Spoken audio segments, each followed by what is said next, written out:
For the first time in humanity, we now have a digital currency that is information-based, information-based digital currency, right? But has definitive transferable value. That means that I can give you some of my digital currency for you to have it, of which I no longer have it. And this mimics the physical reality, physical world, where I can give you a glass of beer and you will have it and I don't have it anymore. Does that make sense? So this is the really cool thing. And this is real. This is really big deal. This is real. This is not hocus pocus. This is not virtual currencies of the 1980s and 1990s, okay? We're talking about cryptocurrencies. That's why Bitcoin is different. So is Bitcoin valuable? What do you guys think? Yes, no? Yes.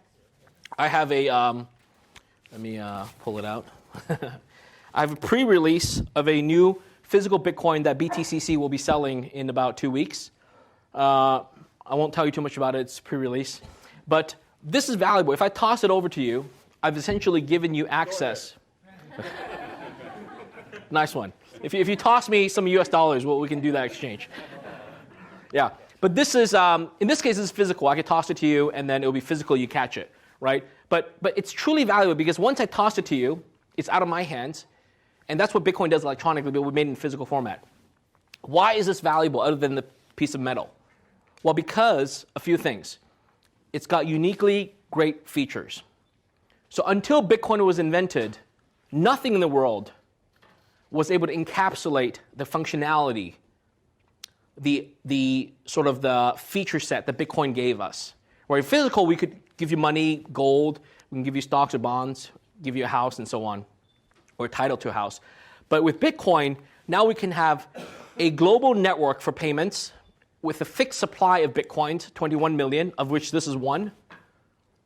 We can have a decentralized payment, decentralized nature of it. What that means is the Bitcoin that I give you, let's say, does not depend on some company telling you how many Bitcoins you own.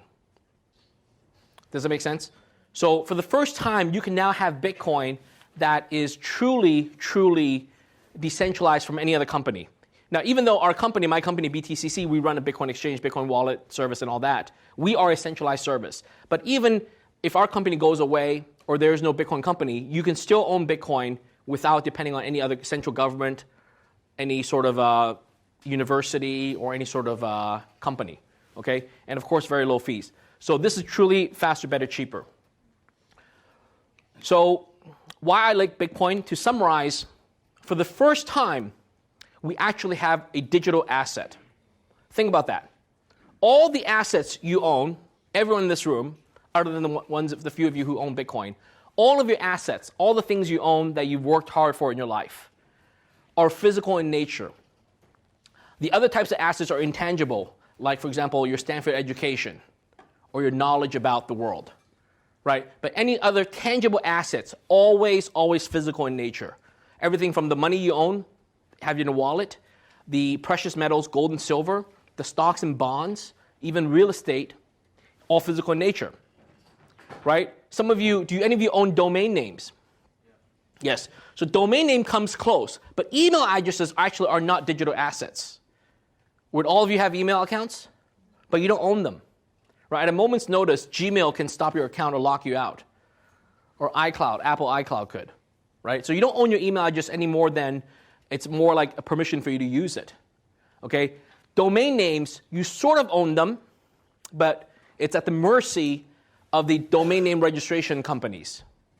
They could make a mistake or they could take it away from you, right? And what if, I've heard some horror stories with domain names. But the point is, none of you, if you don't own Bitcoin or digital cryptocurrencies, none of you own digital assets. Don't we already live in a internet digital age? Yes? Who's still living in the Stone Age? So given that we live in a digital age, Bitcoin is very important. Bitcoin and cryptocurrency is very important because for now we really have digital assets, okay? Second thing is, it's not just any digital assets. It's not just, seashells or peanuts or pieces of rice or candies, because this is a strictly limited and scarce digital asset. 21 million sounds like a lot, But in the grand world of things, it actually comes down to about 0.003 per person in the world, right? It's only 3 1,000ths per person if you spread it all around 7 billion people. So what happens is Bitcoin was actually created down to 8 decimal places. So you can have 100 million units in each Bitcoin. So just that way people could use it in smaller things. So that's what we call, for each Bitcoin, we call 1 million bits, okay? So that's why it's, even though that's a lot, but it's still scarce and limited. No one can make more Bitcoins. Does that make sense? You cannot print them. No company can issue more Bitcoins like they can issue virtual currencies. So, for example, how many of you belong to airline frequent flyer miles or hotel reward points? Yeah. So those points you have there actually are centralized by the companies, right? That's why no one in the right mind would spend their allowance or spend their monthly paycheck to buy more airline miles. Or do any of you do that? Do you buy more hotel points? They always offer it. They'll say, hey, you want to buy more miles? I'm like, yeah, right. And the reason I say that is because the airline miles are ultimately controlled and configured by the airlines, and they could do whatever they want. They can increase the redemption price.